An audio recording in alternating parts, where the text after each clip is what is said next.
moderator for this afternoon. Really the background to antimicrobial stewardship echo, as we all know, I guess there could be some colleagues who are joining us for the first time, but I believe most of the colleagues on the call have been with us from the inception of the sessions. So this is one of the follow-up sessions that we've had, should be the 4th or 5th session, if I'm not mistaken. So really the background to the antimicrobial stewardship echo really was born the fact that we all recognize the global building of antimicrobial resistance, and the fact that it's actually a current threat to public health. As such, Zambia developed a national action plan to address antimicrobial resistance. We are all aware that most of the antibiotics that we use, the common antibiotics, are actually not working against the common infections that we are seeing. And now we're seeing that we are having to use now more complex antibiotics to even treat simple infections. So this is a worrying trend. So the call to action was we needed to quickly come up with interventions. Okay, and the first step was to come up with a national action plan, which was developed. And one of the strategic objectives of the national action plan is basically to raise awareness and understanding of antimicrobial stewardship.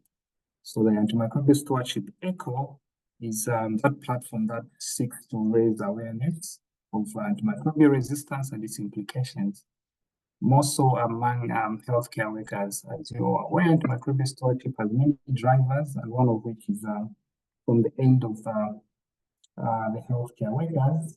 So we need to understand, we need to know what antimicrobial resistance is and what role we have to play in order to deal with this problem.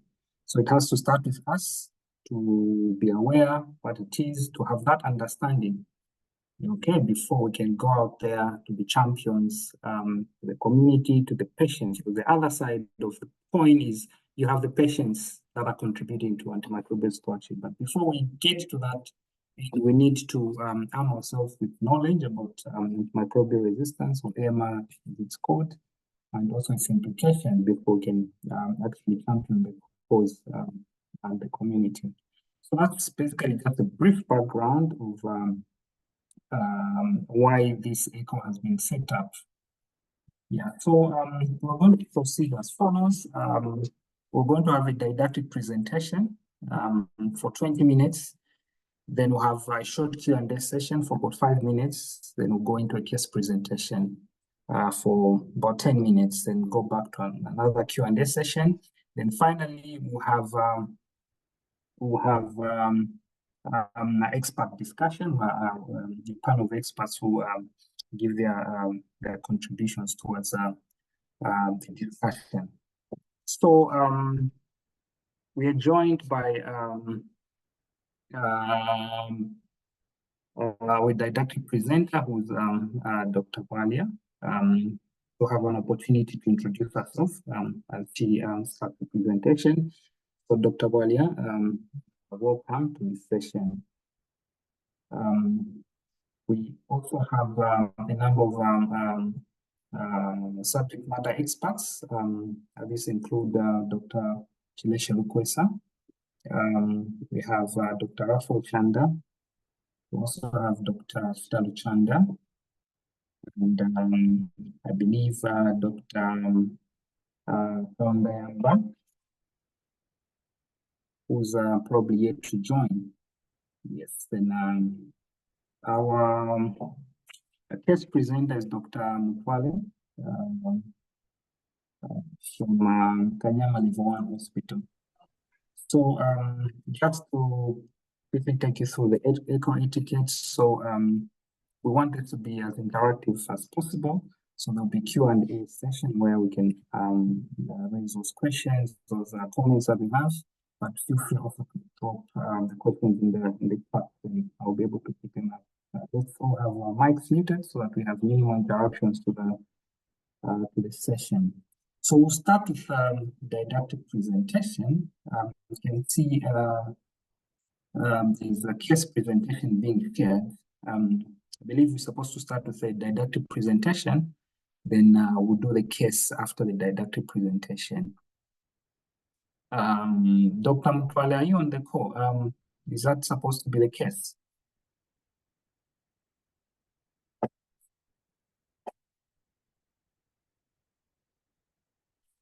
Good afternoon. Yeah, I think IT will get onto it. All right, thank you very much. So without further ado, I'll call upon Dr. Bwalia to take the floor. Dr. Bwalia, if the floor is yours. I don't know whether you want the slides to be shared from your end, or IT can share for you, can advise. Please share from that side. All right, thank you very much. Chatonda, kindly help us with sharing Dr. Bwalia's slides. Just before Dr. Bwalia starts the presentation, I'm kindly asking for the network to kindly indicate in the chat box which facility you're joining us from. So just to for us to have an idea where the participants are coming from. So just the facility, and if you are also attending as a group, that will give us an idea of the estimate of the numbers and also where you're joining us from. Yeah, so once again, thank you very much for joining, and hope I'll have a good discussion. So Dr. Bwalia, the floor is yours. You have 20 minutes to make the presentation, after which we'll go to the Q&A session. Thank you very much for the opportunity to present in this eco session and contribute to the antimicrobial stewardship program in Zambia.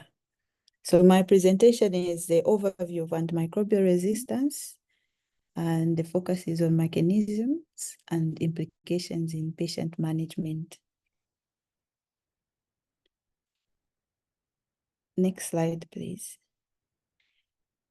For the objectives of this presentation, we are going to define what antimicrobial resistance is, and then we are going to describe the mechanisms of antimicrobial resistance. The third objective is to discuss the main drivers of antimicrobial resistance. And finally, we're going to discuss the implications of microbial resistance in patient management. So antimicrobials, I will start with a definition of antimicrobials. These are just basically medicines that are used in the treatment and prevention and treatment of infectious diseases in animals, in humans, and in plants. And they are those that are termed as antibiotics because they focus on treatment or prevention of bacterial infections, antivirals, antifungals, and antiparasitic. All these together are called antimicrobials. And antimicrobials, their main aim is to kill the pathogens that they are targeting. If they're antiviruses, then they are targeting viruses. If they're antifungals, they're targeting fungus, and they neutralize these microorganisms. But there comes, over time, the bacteria or the microorganisms develop defenses against antimicrobials, rendering the antimicrobials ineffective at neutralizing the microorganism. And the microorganism can then continue growing and proliferating, even in the presence of antimicrobials. Next slide.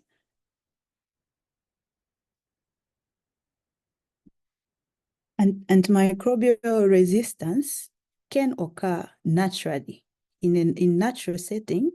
In a group of bacteria that are growing, there may be one two that are naturally resistant to an antibiotic.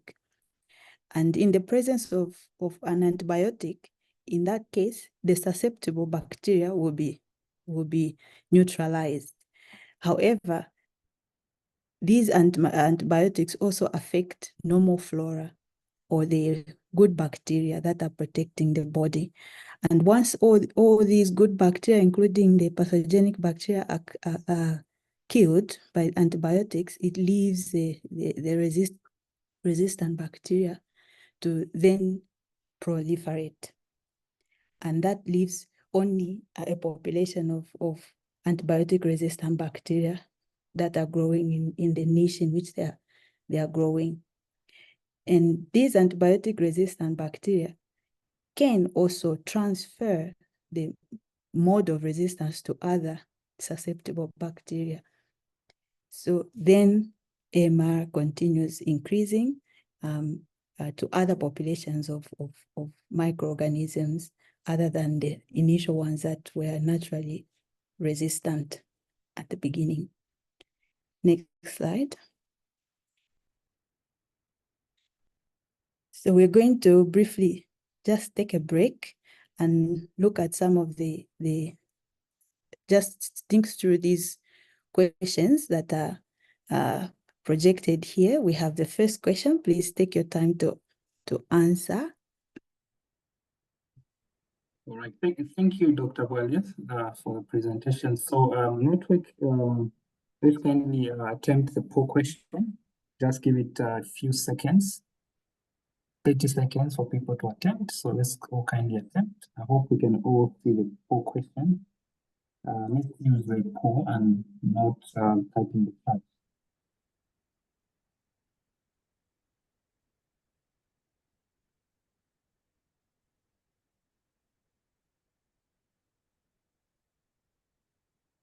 Yes, so few more seconds before we close the poll. I think only slightly over 50% people have attempted. Let's all attempt.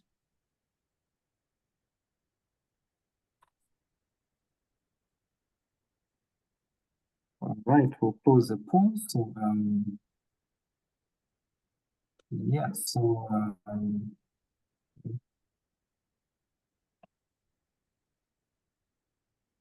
yeah, so the results Dr. Wali has shown, I think so we're saying 100% of the respondents have gone with the first option, which means antimicrobial resistance is when microorganisms develop defense against antimicrobials, rendering them ineffective.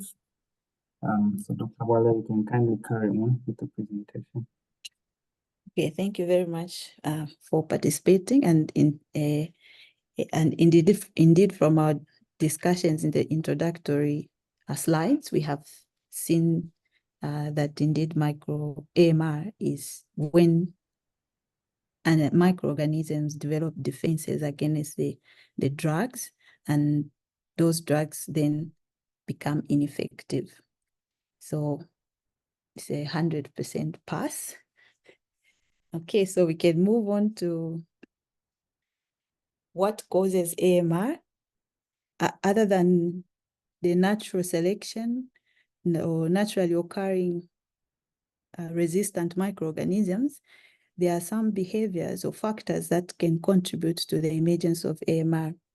And the first one is the misuse or overuse of prescription antimicrobials.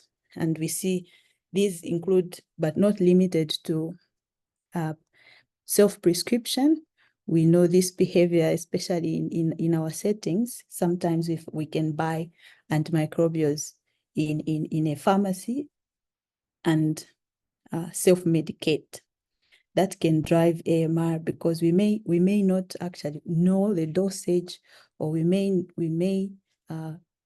be taking inappropriate medications that can lead to emergency of antimicrobials.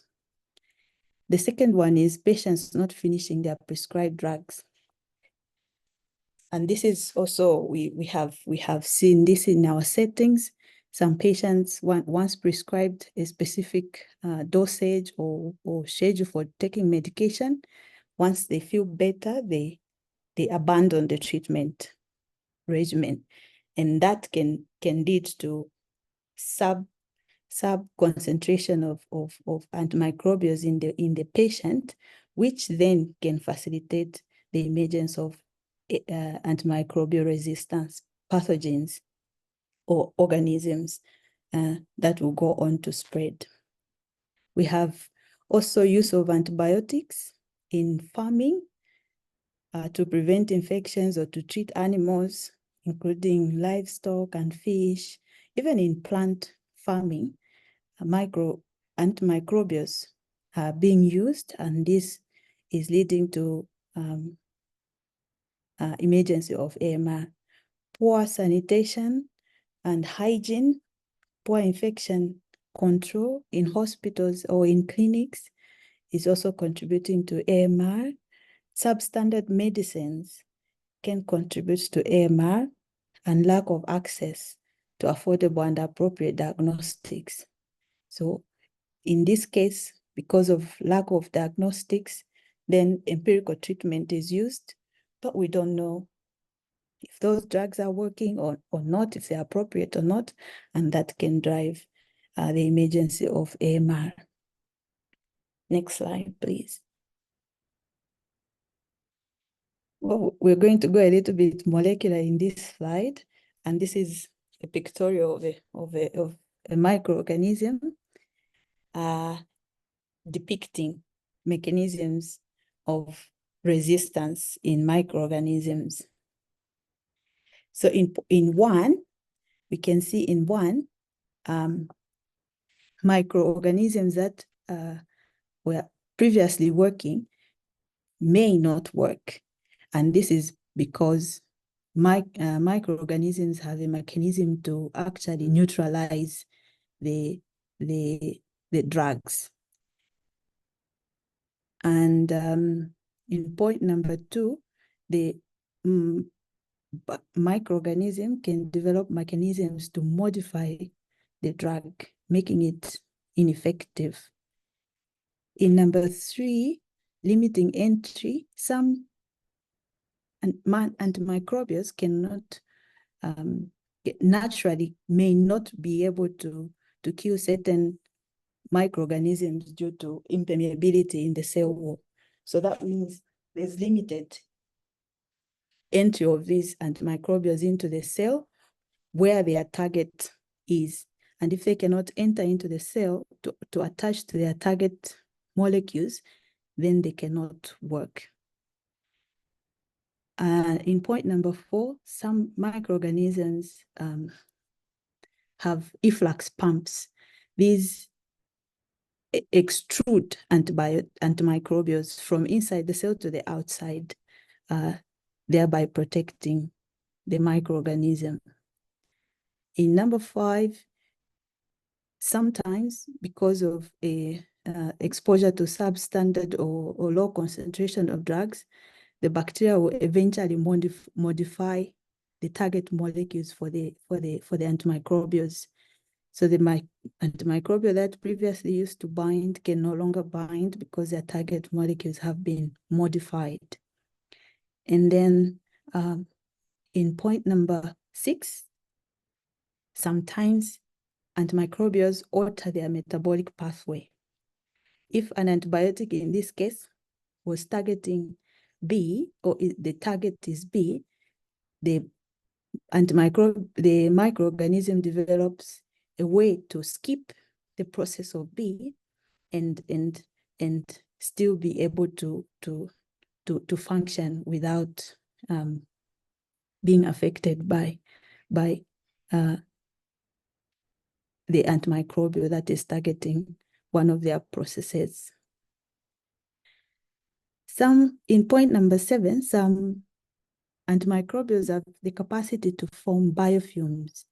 And in these biofumes, it is difficult for antimicrobials to penetrate because of the nature of the biofume molecules.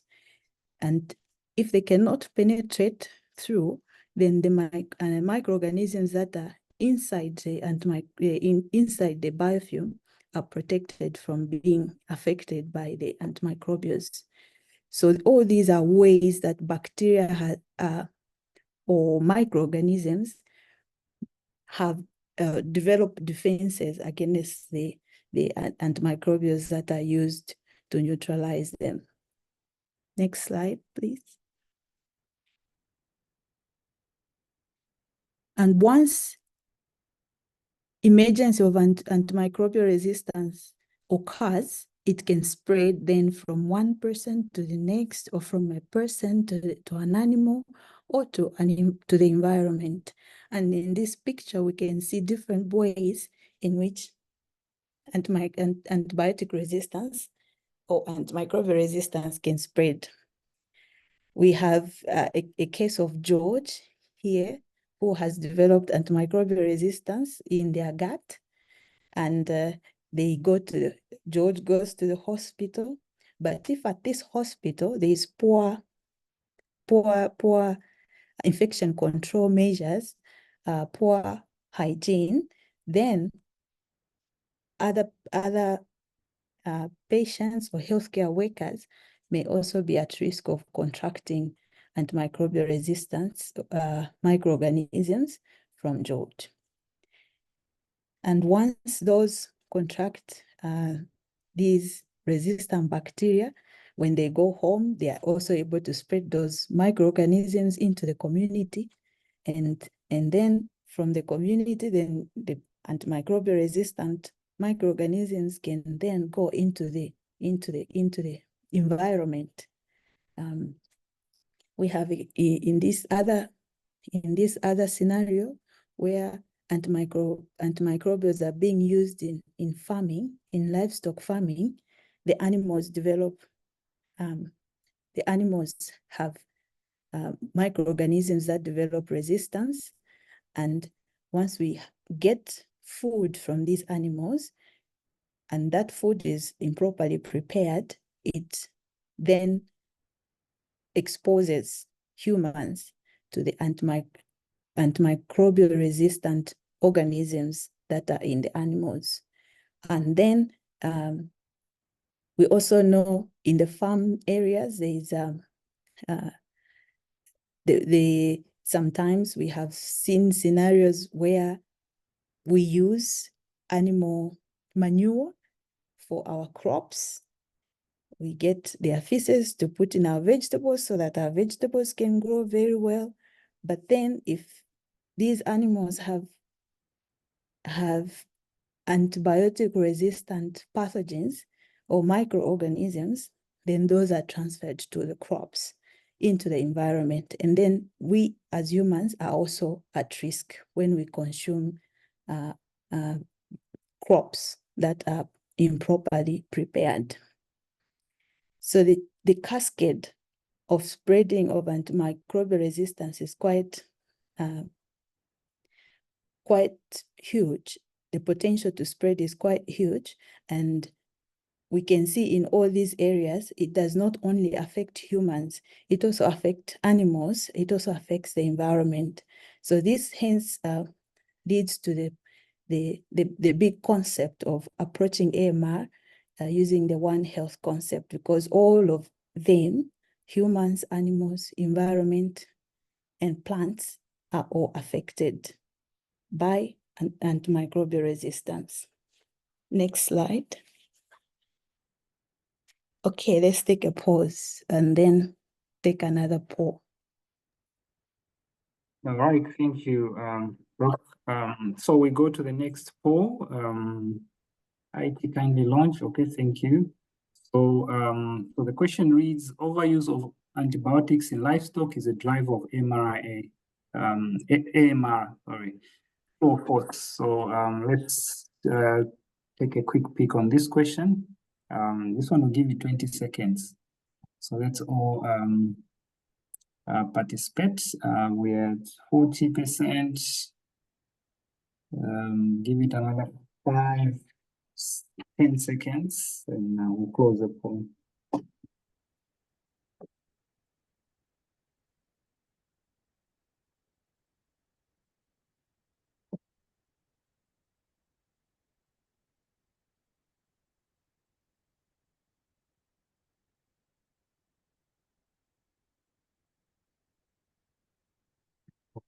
So close the poll. So those are the results.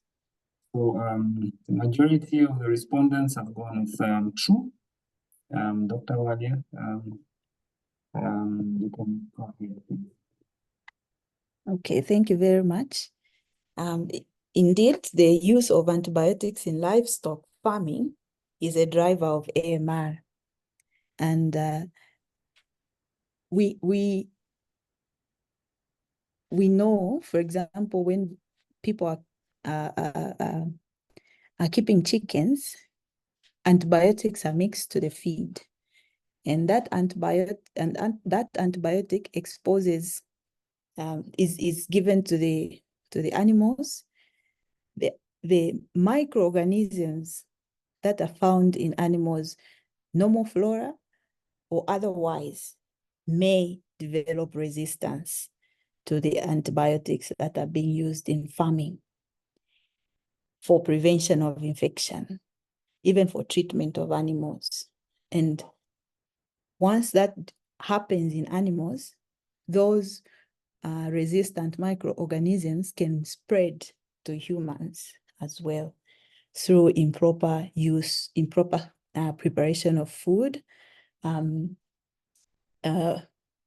If the manure from animals that is containing antibiotic resistant microorganism is used in farming, in crop farming, those resistant microorganisms can spread to crops. And even in other cases, you may find the bacteria or the microorganism can actually transfer the resistance genes from resistant bacteria to the susceptible bacteria, also causing them to be resistant. So use of antibiotics in livestock is one of the contributing factors that can lead to increase in AMR. So true indeed. Thank you. Next slide, thank you. Sorry to Please feel free to reach out if it's not clear for the one person. Thank you, Dr. Walia. So just a quick reminder, we have 2 minutes to wrap up Okay. Thank you. So the impact of AMR is not only limited to the medical side, it can also have economical impacts or impacts on individual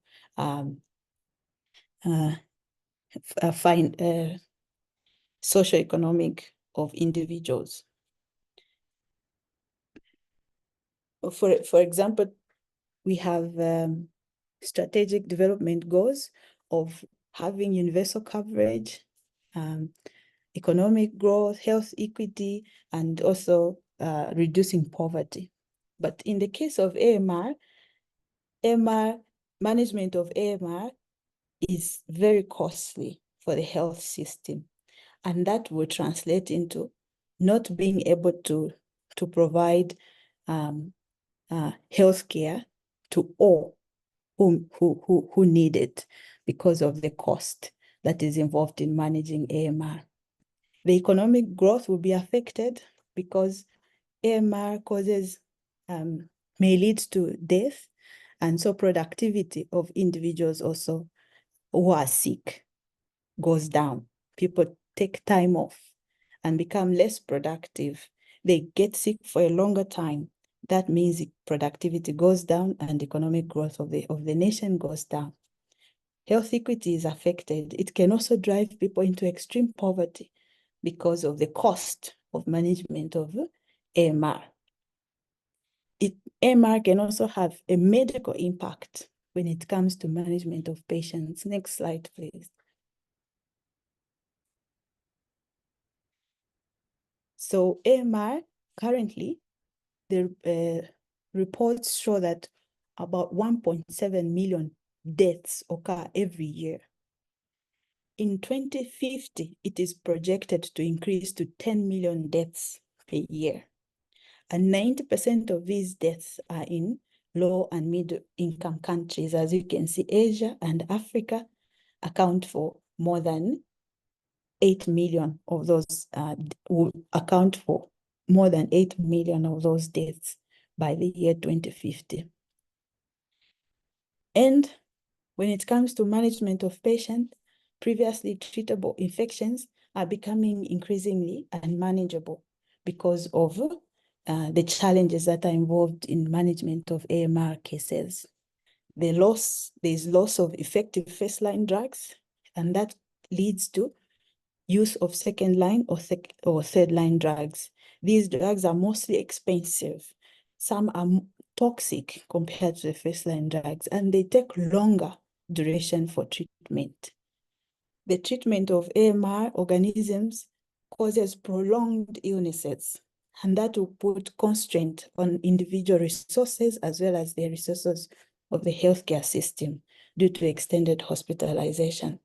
And as we have already mentioned, it impacts economic productivity. AMR also has increased outpatient clinic visits. It increases laboratory testing. It may require isolation precautions. So all these drive the cost of management of AMR. Next slide, please. And on a patient, the efficacy of the drugs that are used for treatment of infectious diseases are threatened. For example, we have pneumonia, tuberculosis, gonorrhea. Once the drugs, the microorganisms become resistant, it becomes more challenging to treat them. Management of surgeries or treatment of cancer patients is also a challenge when there is AMR, and we're going to see an example of that. Next slide, please. Okay. Oh. Okay, the third poll. Okay, so the third poll reads, AMR has no impact on healthcare costs. True or false? Okay, you can see people already got into it. So it's 10 seconds. Let's get clicking our phones.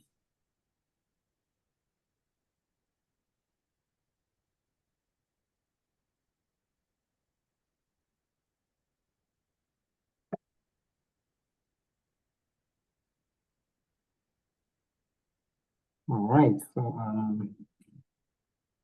100% is going with false.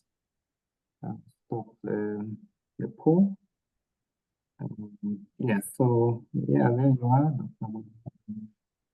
100% of the respondents think the answer is false. Yeah, you can carry on and just wrap up. Thank you. Thank you. Well, then we can move to the next slide since it is clear. So here I present a paper that was recently published, I think this month, impact of multi-drug resistance on outcome of hematological cancer patients with bacterial bloodstream infections, just to really emphasize the impact of AMR on patient management. And in this study, their focus was hematological malignancies and the bloodstream infections that occur in these type of patients. And why bloodstream infections? It is because it's the most severe infection among people who have hematological malignancies. So in this study, the study period was from 2003 to 2022, and they found a total of 328 bloodstream infections. 24% of these bloodstream infections were caused by multi-drug resistant microorganisms, and the rate of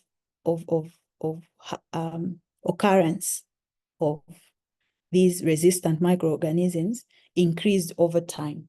You can see from 2003 to 2007, there were 10% infections being caused by MDROs, but when between 2018 and 2022, it rose to almost 40%. So you can see that the challenge or the problem of AMR is not for the future, it is current and it keeps going up. And in this study, they found that, in this study, they found that people infected with MDROs had higher mortality rate, 48.1%, compared to those who are infected by non-drug resistant microorganisms. And here shows the type of microorganisms that were found in bloodstream infections in this study. Next slide. Okay, so then are we helpless? Or is there something we can do to halt this trend, or even in fact reverse the problem of AMR? Antimicrobial stewardship, as we are doing in this eco session, that is promoting rational use of antibiotics, prescribing only when it is necessary, and using appropriate dosage. Improved infection prevention and control measures. In this case, we are trying to reduce incidences of infection that will eliminate the use of antimicrobials. In education and public awareness, so promoting hygiene, talking about rational use of antibiotics, and understanding resistance will help to curb the scourge of AMR.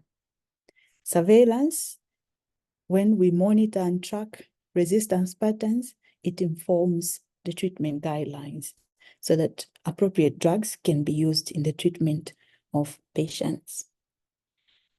One Health approach, very key, as you saw, AMR affects animals, humans, animals, and the environment. So all these stakeholders have to come together to tackle resistance.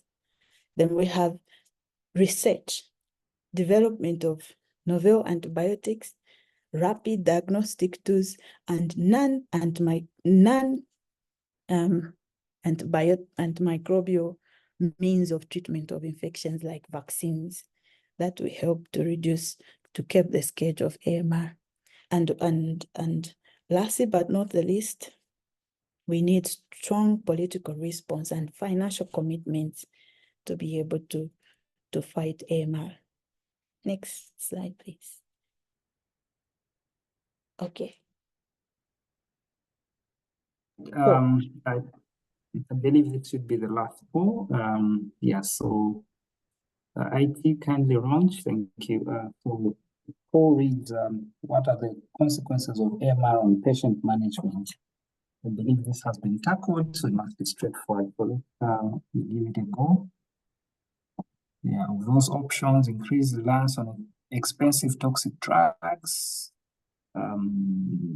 makes common infections easier to treat, prolonged hospital stays due to harder to treat infections. Okay, so here you can have multiple answers. So basically, which one of these do you think? If you think multiple questions, you can actually choose multiple questions. I hope it's designed that way.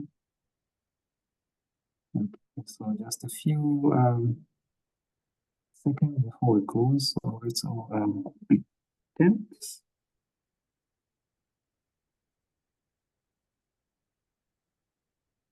Okay, so majority of the respondents have picked the last option, long hospital stays due to harder to treat infections. Then we have 12% picking the first one, increased reliance on expensive toxic drugs.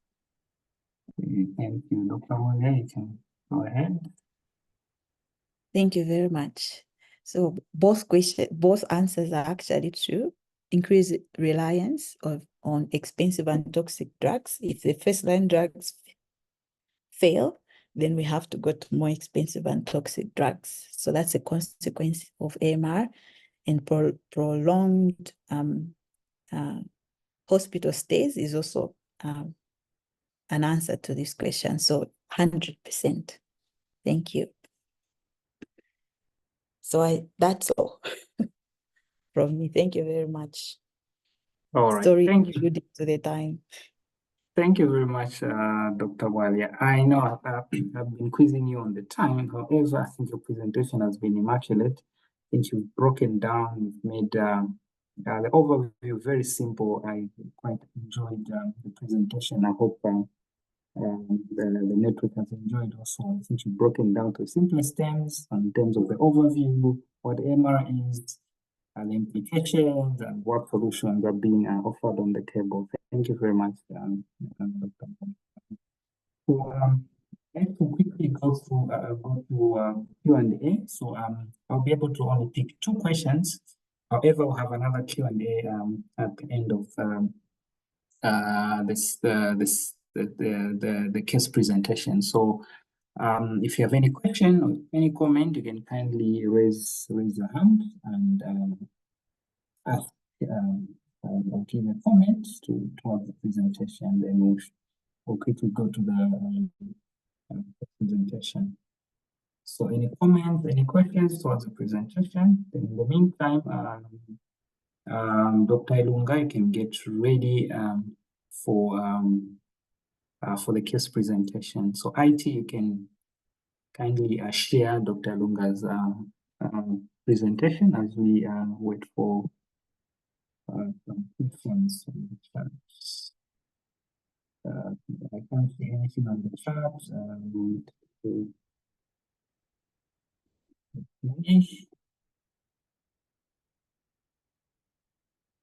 Any questions, any comments?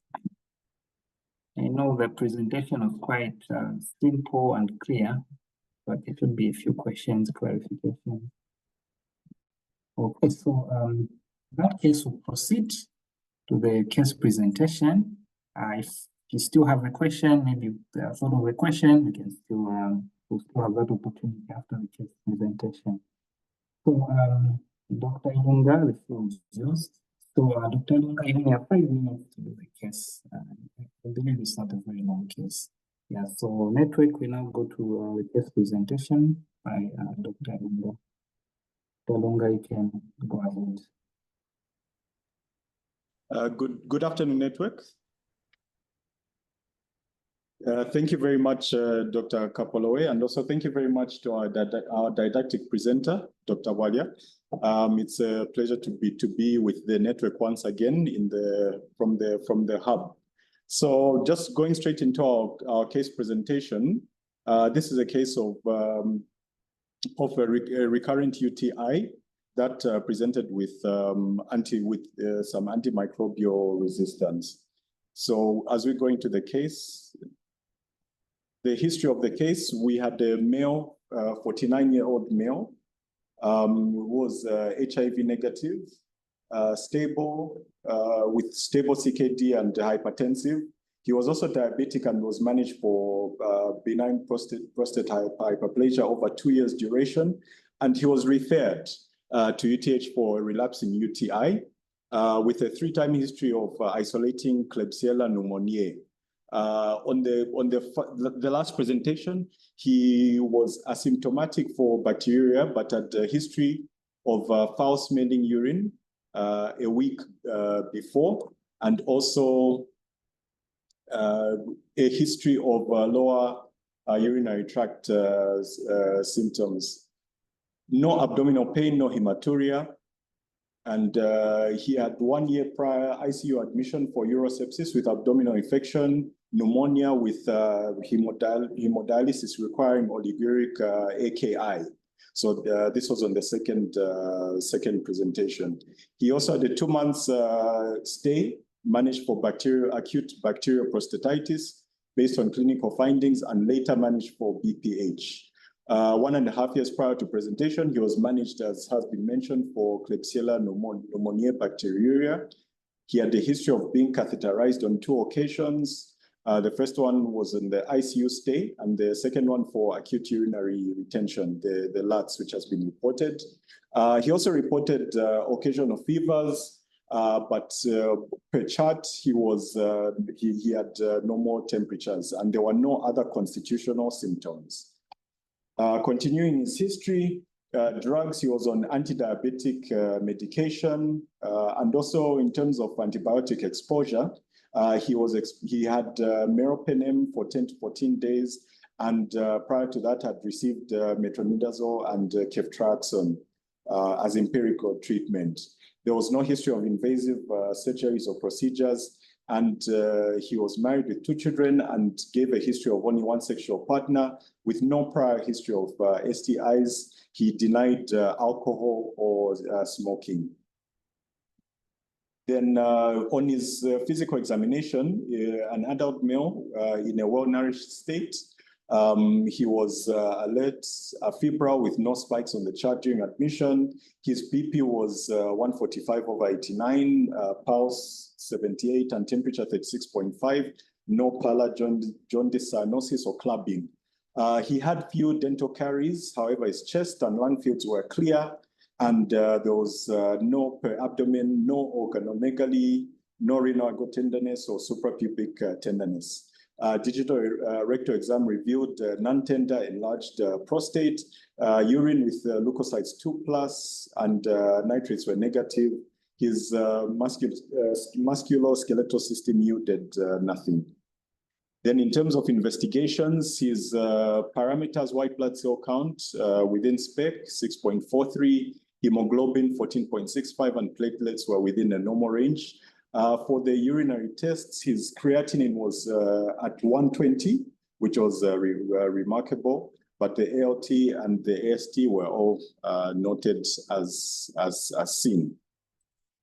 In terms of microbiology testing, and I think we'll refer to the actual reports that were released. So in this is now 3 months ago from a urine culture. In summary, organisms that were isolated were Klebsiella pneumoniae and the Enterobacteriaceae species, and they were sensitive to imipenem and terpenem, but there was resistance to cefepime, and then there are multiple resistance to various drugs, as I'll show you on the next slide. Okay, so this is basically what was done. If you go down to the lower left, for Klebsiella pneumoniae that was identified, it was resistant to ampicillin, ampicillin sulbactam, azithromycin, piptazole, coamoxiclav, amikacin, tobramycin. Only cefepime was intermediate, and cefotaxime, all the rest as shown there. And then these are other findings, which were basically just some sonography that was done, but pretty much just showing that there was indeed where the basis for being managed for kidney injury was done. But without wasting further time, we can go to the next slide. So what was done? So he was. The initial diagnosis was a recurrent UTI, chronic bacterial prostatitis with concerns for nephrolithiasis, microcytic anemia for evaluation. So the decision was made to treat for MDR. This was ESBL Klebs, UTI with concerns for chronic bacterial prostatitis, and treated for 5 weeks on meropenem. Repeat urinary cultures on 3 occasions at 1 week apart were negative after the second week of meropenem. However, the patient is now lost to a follow-up, and further imaging was a challenge due to funding issues. So our 3 questions, which I hope which I trust the network is going to tackle in the time that we're given. In a low resource setting, like times we see from the facility that I come from, as a level 1 facility, many of the patients, including the case that we have presented today, tend to come to our facility, but we're unable to either identify or manage right from the facility. So we tend to send these to UTH, Levy, Ndola, or the other higher facilities. However, in a low resource setting, how best can a patient with similar comorbidities be managed? Then number 2, with diabetes mellitus as a comorbidity, would preemptive treatment necessarily reduce the incidence of recurrent UTIs? And then 3, do you know that this is to the network? Do you know any cases in which recurrent UTIs showing resistance have actually been shown to revert to sensitive states without any antibiotic intervention? And in a nutshell, based on the case presentation or based on the didactic presentation, I'm actually seeing that some of these questions were answered in part, but to our facilitator, Dr. Kapolowe, I submit back to you. Thank you very much. All right.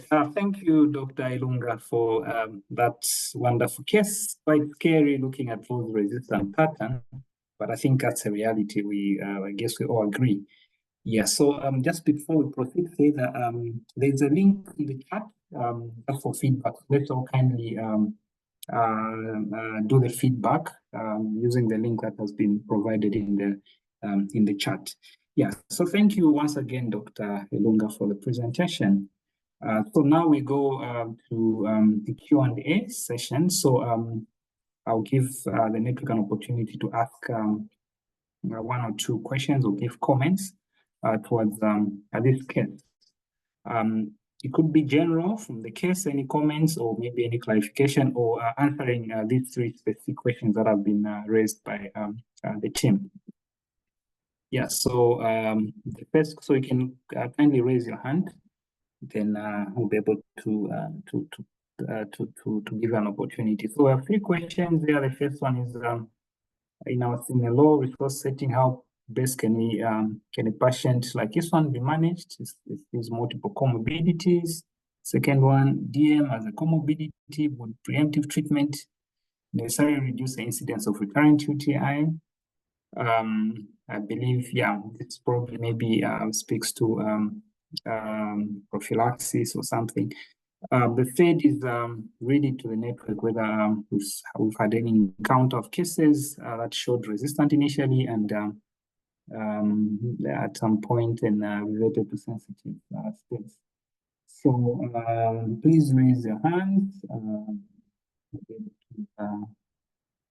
to pick on you to give a comment or question. Yeah, so let's be interactive. Yeah.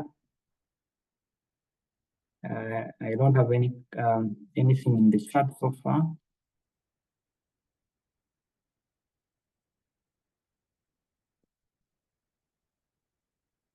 Okay. Okay. Any the last chance to get a comment or a question before we go to our panel of experts.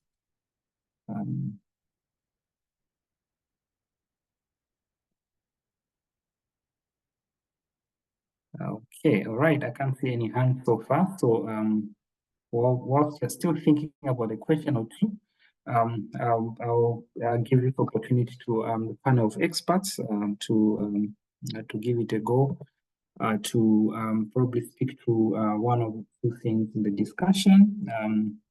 I will probably start with the questions that have been raised. So I'll start with Dr. Chanda. Dr. Chanda is an infectious disease consultant at UTH. So Dr. Chanda, what's your take on the questions that have been raised and just overall the presentations that have been made?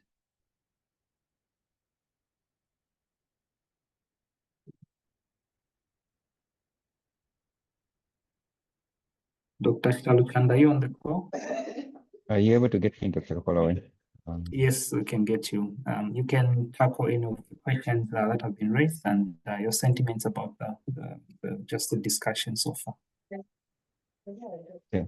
Yeah, just a few. Let me just get a good background.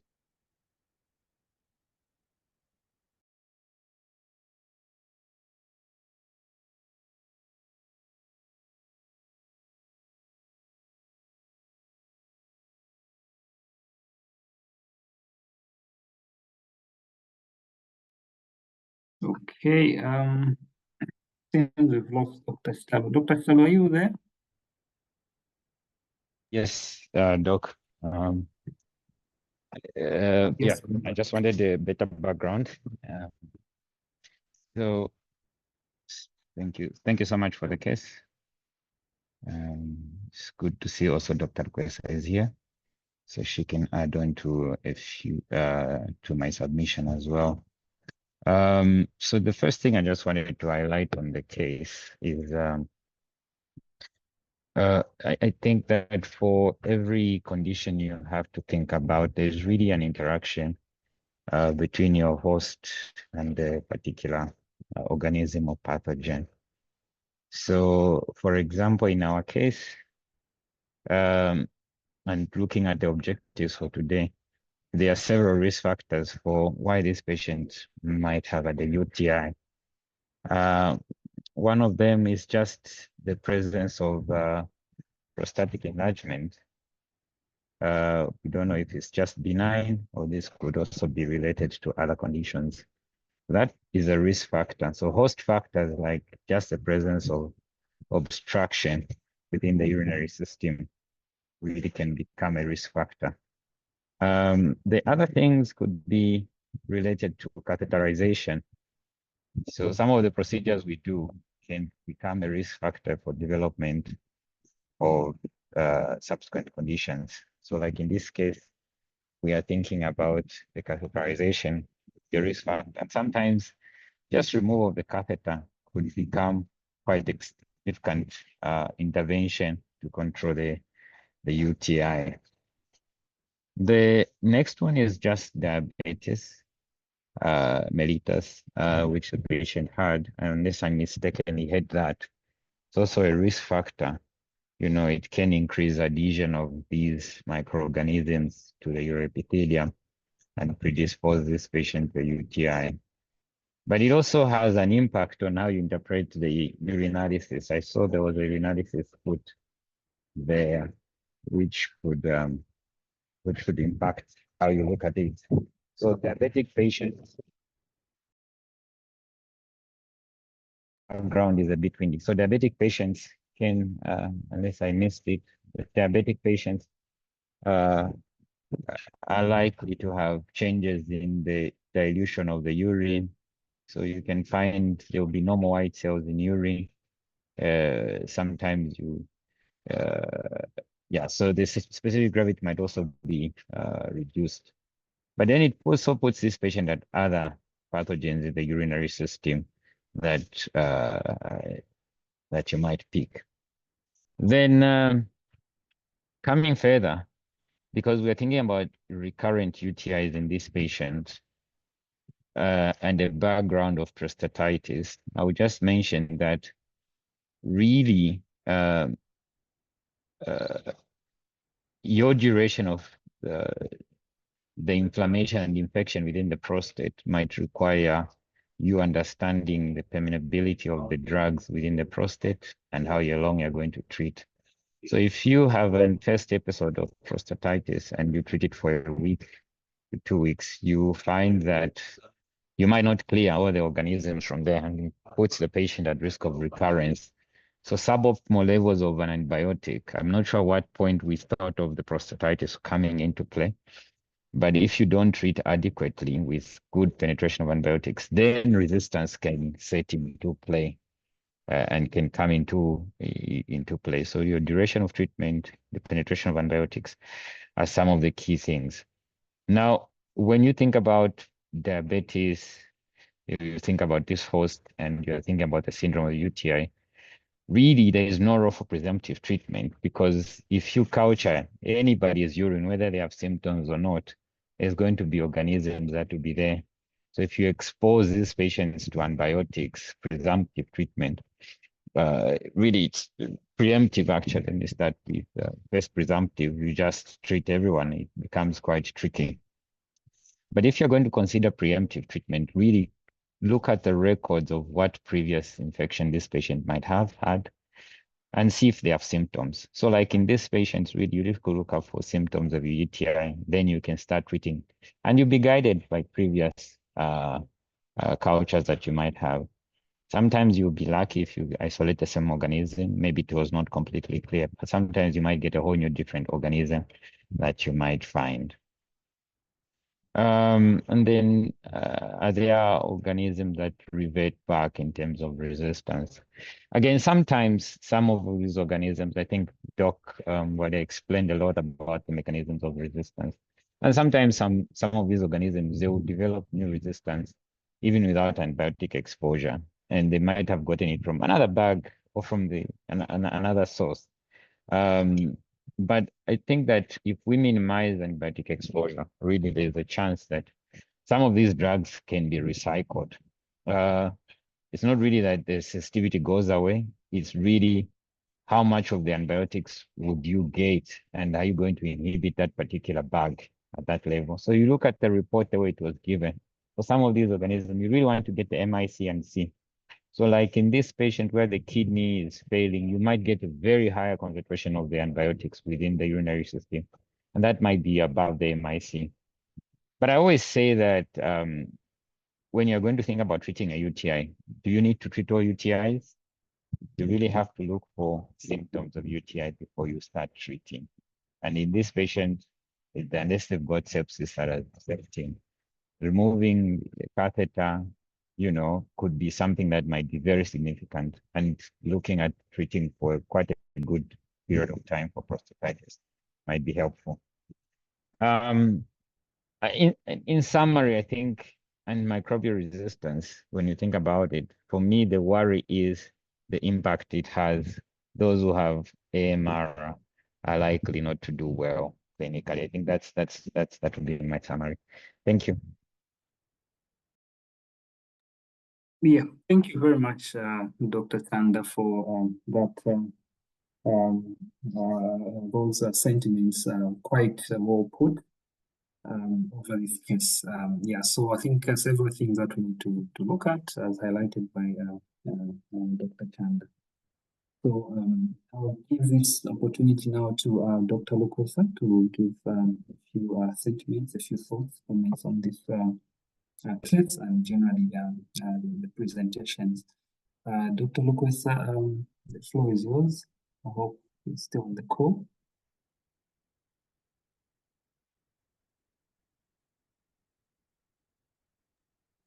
Okay, sorry, Dr. Kapulu, you are softened.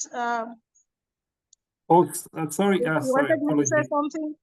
Apologies. Yes, please.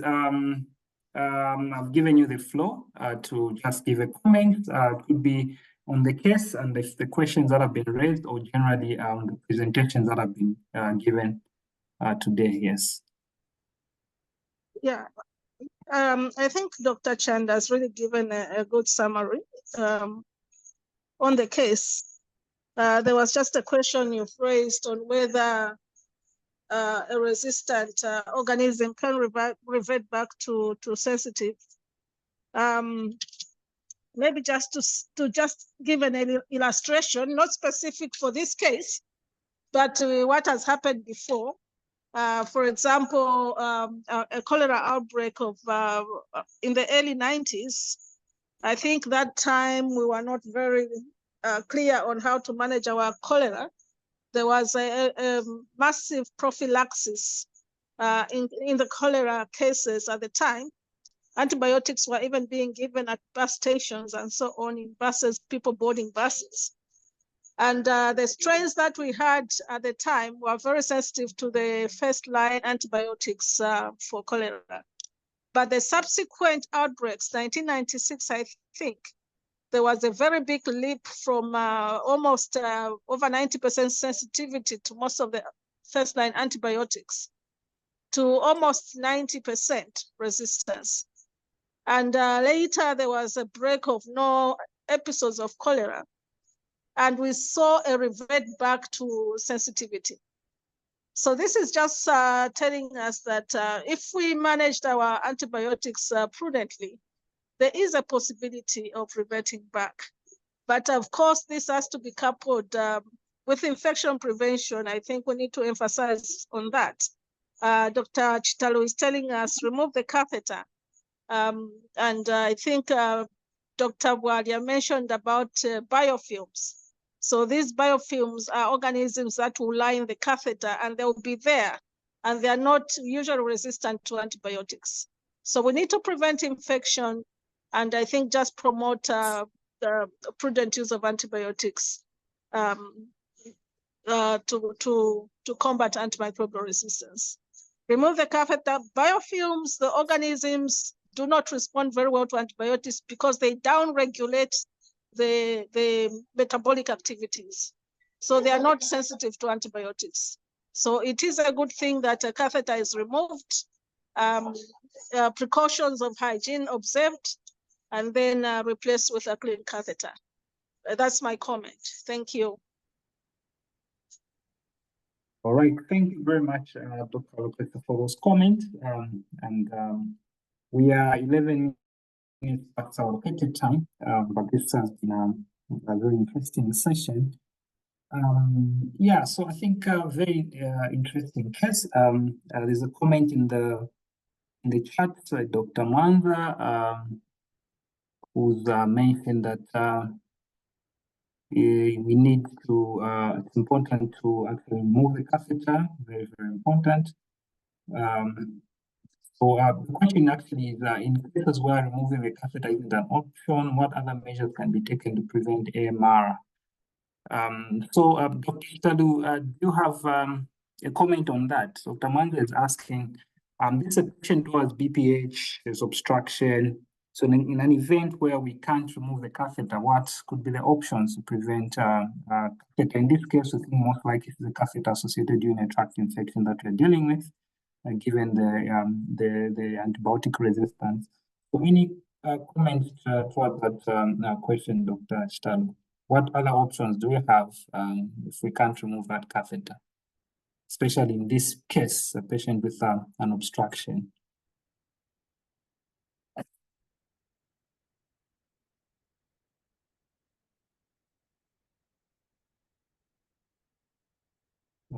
Dr. Shitalu, are you still on the call?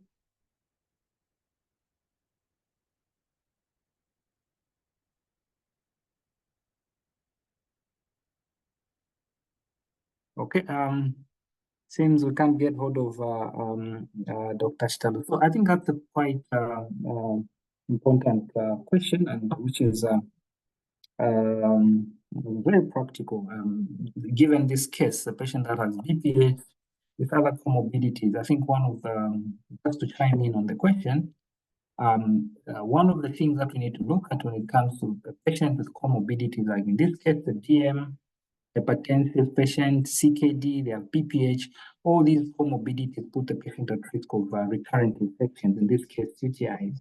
So there are several proposed suppressive therapies that we can use, most of them are non-pharmaceutical. The one that's been advocated in some places, it's actually being used in protocols, is the use of methanamine, okay, which is a prescription medication that just makes it harder for the bacteria to grow inside the blood and the urethra. And I think that's something that can really help this patient, where patient has these ongoing risk factors of BPH, maybe they have a catheter. So the methanamine helps to prevent UTIs, and they're generally safe, and they don't pose a risk of developing a resistance. So it's a patient that might be on long-term methanamine, especially that the patient has prostatitis, and sometimes it can be very difficult to get rid of the bacteria and prostatitis, like Dr. Shitalu has mentioned. Of course, other suppressive therapies for patients that come with these recurrent UTIs, the use of probiotics, the use of things like cranberry products, juice, extracts, these have been advocated. Of course, really to data, but been proposed to work. Yeah, so I thought I could give just a comment on that. All right, so I think very good discussion from everyone on the call. Thank you very much, our Didactic presenter, Dr. Balia, for the wonderful presentation. Thank you, Dr. Ilunga, for the case. And thank you for our experts for those comments. Yeah, so I think just before we wrap up, I think we've seen the role of antimicrobial resistance. Of course, natural selection plays a role. Naturally, these antibiotics get resistance. However, it's human behaviors that accelerate the development of antimicrobial resistance. And we've been rightly told that AMR is actually being driven by different sectors. I know the majority of the participants here are from the human health sector. Okay, however, AMR is also driven by other sectors, as also from the presentation. We have the animal, the plant, the environment, and I'm glad I think I saw a few from the animal health joining. Hopefully, we can have a lot more numbers from the other sectors. So this calls for a need for a multi-sectoral approach. Okay, and we're also told that the approach that is being used is a One Health approach, where these different sectors, the animal, the plant, the environment, are working together to tackle So thank you once again for participating in this session, and I guess we'll close at this moment, and we'll see you in the next session. And before we close, I'm just urging everyone to kindly give the feedback in the link that has been provided in the chat box. So thank you all for coming through. Have a good afternoon.